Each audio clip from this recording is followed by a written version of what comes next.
The man with the gun walked into Riverside Elementary at 9:17 a.m., demanding to see his daughter. Rachel Bennett, the kindergarten teacher in room 104, heard the shouting through her closed door, an angry voice, security alarms, children crying in the hallway. Her 23 5-year-olds looked up from their morning reading circle, confused and scared.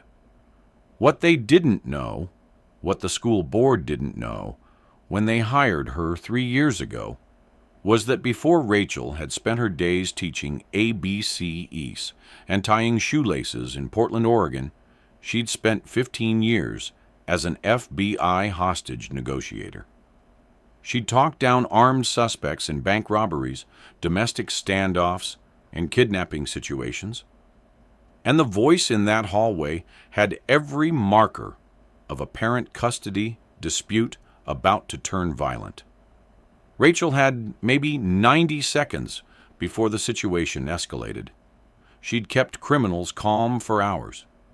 Now she needed to keep 23 children silent and safe while doing what she'd been trained never to stop doing, talking people down from the worst decisions of their lives.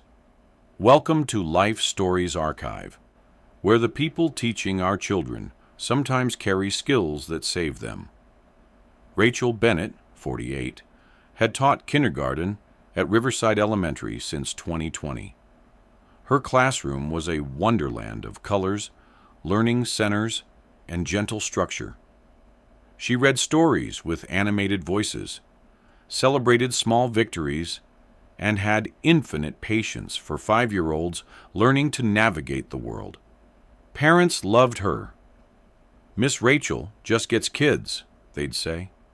What they attributed to natural teaching ability was actually years of understanding human psychology, reading emotional states, and managing high-stress communications. Her background check showed federal government, 1997 to 2017, and teaching credentials earned during her transition to civilian life. Nobody asked what she'd done in federal service. She seemed so perfectly suited to teaching that her past felt irrelevant. The morning had been routine until security alarms shattered the calm. Through her door's window, Rachel saw parents being evacuated, teachers shepherding students toward emergency exits. But her classroom was isolated, closest to the main entrance where the armed man had entered. She heard him shouting, "Where is she? I have rights. Somebody bring me my daughter." Rachel's FBI training activated instantly. Agitated parent, likely custody dispute, weapon present, high emotional state. Classic domestic crisis with potential for violence. Her kindergartners stared at her, reading her reaction. Children are experts at detecting adult fear. If she panicked, they'd panic. "Friends, we're going to play the quiet game," Rachel said calmly. "Everyone sit crisscross on the reading rug. Whoever stays quietest gets to be line leader tomorrow." They moved quickly, trusting her completely. Rachel positioned them away from the door and windows, using her body as a shield between them and any potential threat. Rachel opened her classroom door slightly and stepped into the hallway, closing it behind her. The man, late 30s, disheveled, clearly in crisis, stood 50 feet away near the main office. Security and teachers had cleared the area, but he was blocking the only exit route from this wing. "Sir," Rachel called out, her voice steady and non-threatening. "I'm Rachel. Can we talk?" He spun toward her, gun raised. "Stay back!" "I just want my daughter." Rachel kept her hands visible, her posture open. "I understand. What's your daughter's name?" "Emma. Emma Rodriguez. They won't let me see her." Rachel moved slightly closer, using every technique she'd mastered over 15 years. Speak slowly. Mirror emotions. Show empathy without agreeing. Build connection. That must be incredibly frustrating. You love Emma and want to see her. Her mother, my ex, she turned her against me. The court sided with her. Nobody listens to fathers. Rachel recognized the narrative. A father feeling powerless, driven to desperate action. She'd heard variations of this story dozens of times. You're here because you love your daughter. That's clear to me. Rachel took another small step. But right now, Emma's scared. The alarm, the gun. She's going to remember this moment. Is this how you want her to remember her dad? His gun hand wavered slightly, doubt creeping in. You don't understand, he said, voice breaking. I'm losing her. I do understand, Rachel replied. You feel like you're out of options. That's why you came here. But there are still choices you can make right now that show Emma who you really are. She could hear police sirens approaching. Time was running out before this became a tactical situation. Sir, what's your name? David. David Rodriguez. David, I'm a teacher here.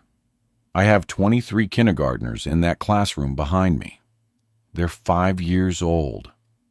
They're scared. But they're quiet because they trust me to keep them safe.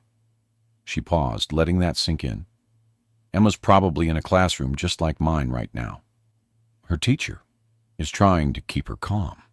But Emma knows her dad is here. She's listening. What does she hear? An angry man with a gun, or her father making a choice to do the right thing? David's face contorted with emotion. The gun lowered slightly. I just wanted to see her. Just talk to her. I know, and there are legal ways to make that happen, but not like this. Right now, you're scaring her. That's the opposite of what you want. Police had arrived, but stayed back, recognizing Rachel had established rapport. The lead negotiator identified himself over the PA system, but Rachel raised her hand, a signal she'd used countless times at the FBI.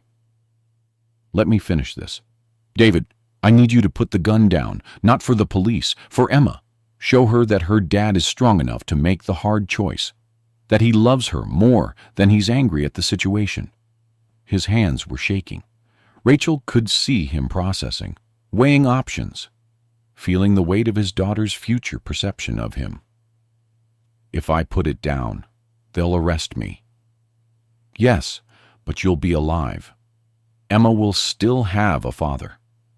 And someday, when she's old enough to understand, you can tell her that you came here desperate, but left making the right choice. Silence stretched. Then David slowly bent down and placed the gun on the floor. For Emma, he whispered. Rachel maintained eye contact, keeping him focused on her, rather than the tactical team moving in. You just made the most important decision of your life. Emma's going to be okay. And so are you. Officers secured David without incident. The school was cleared. 23 kindergartners emerged from room 104 unharmed, unaware their teacher had just prevented a potential tragedy. The FBI negotiator approached Rachel afterward. Ma'am, that was textbook crisis intervention. Where did you train? Quantico, FBI Academy. Hostage negotiation program, 1997 to 2017. The principal stood nearby, stunned. Rachel, you were FBI? Was. I taught kindergarten now, but some skills transfer. Word spread quickly. The teacher who'd talked down an armed parent, using techniques that saved lives without any violence. The district wanted to honor her, but Rachel declined public recognition. Those children don't need to know what almost happened. They think they played the quiet game and won. Let's keep it that way. Rachel Bennett continues teaching kindergarten at Riverside Elementary. She still reads stories with animated voices, celebrates small victories, and demonstrates infinite patience. The difference is that now everyone knows the gentle teacher who ties shoelaces has talked armed suspects into surrender, using nothing but words and psychology. She doesn't miss the FBI. The mission is the same: protecting people, managing crises, making sure everyone goes home safe. The uniform changed from federal credentials to teacher's lanyard, but the purpose remained constant. David Rodriguez is serving probation and attending therapy. He's been allowed supervised visits with Emma, working toward rebuilding their relationship the right way. And somewhere in his rehabilitation, he tells people about the kindergarten teacher who saw him as a father making a mistake rather than a criminal beyond redemption. Sometimes the most powerful negotiations happen in elementary school hallways. Sometimes the best crisis intervention specialists are the ones teaching children how to share and spell their names. And sometimes saving lives looks like a gentle voice reminding a desperate man that he's still making choices, and it's not too late to choose right. Have you ever realized someone teaching children had experience that turned a crisis into a peaceful resolution? Share their story, because the people shaping young minds sometimes carry skills that protect them in ways we never expect. If this story reminded you that expertise serves us everywhere, subscribe to Life Stories Archive. Every quiet professional deserves recognition for using their skills when it matters most.